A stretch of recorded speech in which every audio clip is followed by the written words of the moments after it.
राधे राधे। बैसाख के पूर्ण मास में आज आप सुनिए बैसाख मास की कथा। अध्याय 12। यम का विलाप। यम ने कहा, हे ब्रह्मा, मेरी बात सुनो। मुझे उपेक्षित किया गया है और मेरे पद से वंचित कर दिया गया है। मैं अपने पद के उल्लंघन को मृत्यु से भी बदतर मानता हूँ। हे कमल आसनधारी, यदि कोई कर्मचारी अपना कर्तव्य नहीं निभाता और अपने स्वामी का धन हड़प लेता है तो वह लकड़ी के लट्ठे में कीड़े के समान हो जाएगा।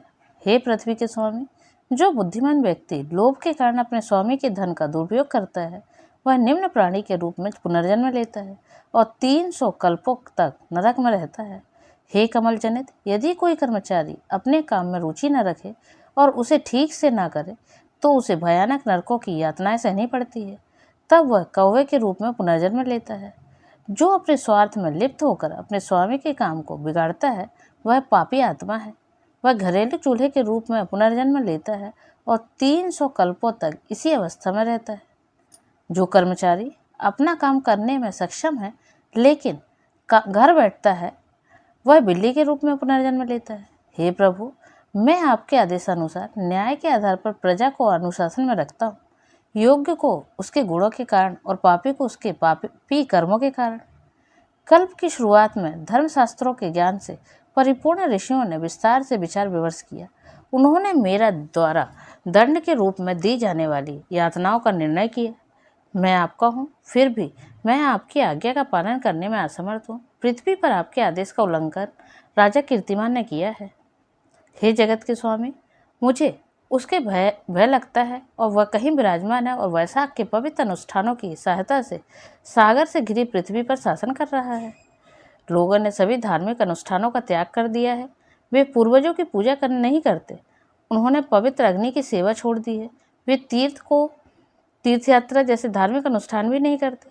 उन्होंने कर्म और ज्ञान दोनों मार्गों को त्याग दिया है। उन्होंने प्राण वशीकरण का अभ्यास करना बंद कर दिया है।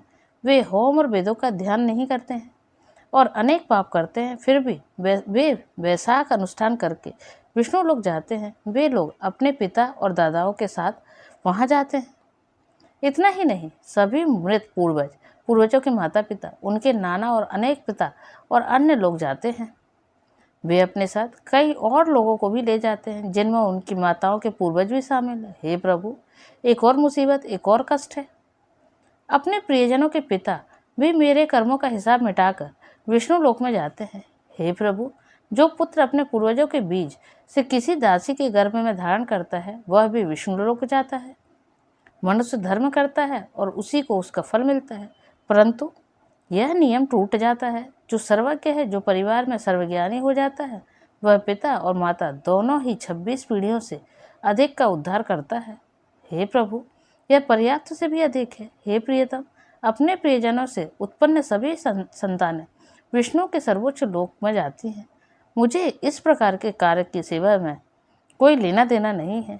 जो व्यक्ति वैशाख के पवित्र अनुष्ठानों में लीन रहता है वह मुझे पीछे छोड़कर हरि के पास जाता है। वह अपने सभी पापों से मुक्त होकर अत्यंत तेजस्वी हो जाता है। वह अपने परिवार की 21 पीढ़ियों का उत्थान और उद्धार करता है। वह मेरे मार्ग को छोड़कर हरि के धाम चला जाता है। हे प्रभु, कोई भी व्यक्ति यज्ञ करके उस लक्ष्य को प्राप्त नहीं कर सकता। जो व्यक्ति सभी तीर्थों, दान, पुण्य आदि तपस्याओं, व्रतों और सभी प्रकार के पुण्य तथा भक्तिपूर्ण कार्यों के गुणों से परिपूर्ण है, वह भी उस लक्ष्य को प्राप्त नहीं कर पाता। प्रयाग में या युद्ध के मैदान में, लड़ाई के बीच में या चट्टान से गिरकर या काशी में मरने से लोग उस लक्ष्य को प्राप्त नहीं करते जो बैसाख के पवित्र अनुष्ठानों का कड़ाई से पालन करने वाले को प्राप्त होता है। सुबह जल्दी स्नान करने, भगवान की पूजा करने, महीने की महानता नामक कथा सुनने और विष्णु से संबंधित आवश्यक पवित्र अनुष्ठान करने से व्यक्ति विष्णु जगत का एकमात्र स्वामी बन जाएगा। हे कमल सन्यासी, मैं विष्णु ब्रह्मांड के स्वामी के संसार को असीम मानता हूँ, क्योंकि करोड़ों लोगों से आच्छादित होने के बावजूद यह अभी तक पूरी तरह से भरा नहीं है। माधव के संपूर्ण निवास स्थान की उपेक्षा की गई है। निषिद्ध अनुष्ठान करने वाले, केवल वेदों से वर्णित अनुष्ठान करने वाले, शुद्ध जन, अशुद्ध जन, ये सभी वैशाख से संबंधित कर्तव्यों का पालन करते हैं और हमारे और विशेष रूप से आपके सबसे बड़े शत्रु राजा के आदेश पर विष्णु लोक में जाते हैं। हे जगत के स्वामी, इस राजा को आप ही नियंत्रित करें। सभी धार्मिक अनुष्ठानों का त्याग करके केवल एक बार वैशाख स्नान करके ही सुसंस्कृत लोग हरि के धाम वैकुंठ जाते हैं। यदि हम इस राजा की उपेक्षा करें जिसका एकमात्र आश्रय विष्णु के चरणों में है, तो वह समस्त संसार को वैकुंठ ले जाएगा, इसमें कोई संदेह नहीं है। करीनों का यह दंड और अभिलेख आपके चरणों में अर्पित है। इस राजा ने संसार के अद्वितीय संरक्षक का पद प्राप्त कर लिया है। यदि कोई बच्चा ज्येष्ठ माह में कि सूर्य की तरह शत्रु का पतन न करे, तो माता को पीड़ा देने वाला उस बच्चे का क्या लाभ है। यदि कोई युवती किसी निकम्मे बच्चे को जन्म दे या दुष्ट पुत्र को जन्म दे, तो उसकी प्रसिद्धि बादल की बिजली की तरफ नहीं फैलती। यदि कोई बच्चा अपने ज्ञान या शक्ति के माध्यम से पूर्वजों को पाप से मुक्ति नहीं दिलाता, तो पृथ्वी पर जन्मा हुआ व्यक्ति केवल अपनी माँ के गर्भ को प्रभावित करने वाली एक बीमारी के समान है।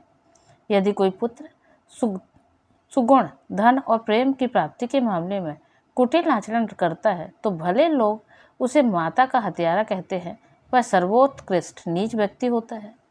इस राजा की माता और पत्नी अपने पवित्र अनुष्ठानों के कारण संसार में प्रसिद्ध हो गई है। संसार में केवल एक ही स्त्री है जिसने एक सच्चे वीर को जन्म दिया है, इसमें कोई संदेह नहीं है, क्योंकि वह राजा कीर्तिमान मेरे कर्मों का फल मिटाने के लिए जन्मा है। हे प्रभु, ऐसा प्रयास पहले कभी किसी क्षत्रिय ने नहीं किया। पुराणों में अभिलेखों को मिटाने का उल्लेख कहीं नहीं मिलता है। हे जगत के स्वामी, हे जगत के सरदारों के स्वामी, हरि के प्रति समर्पित उस राजा के सिवा मैं किसी और को नहीं जानता, जो पटाहा ढोल बजाकर घोषणाओं के माध्यम से दूसरों को प्रोत्साहित करता हो और मेरे स्थान के मार्ग में बाधा डालता हो। इति स्कंद पुराण अंतर्गत वैशाख माह महत्तम अध्याय 12 संपूर्ण।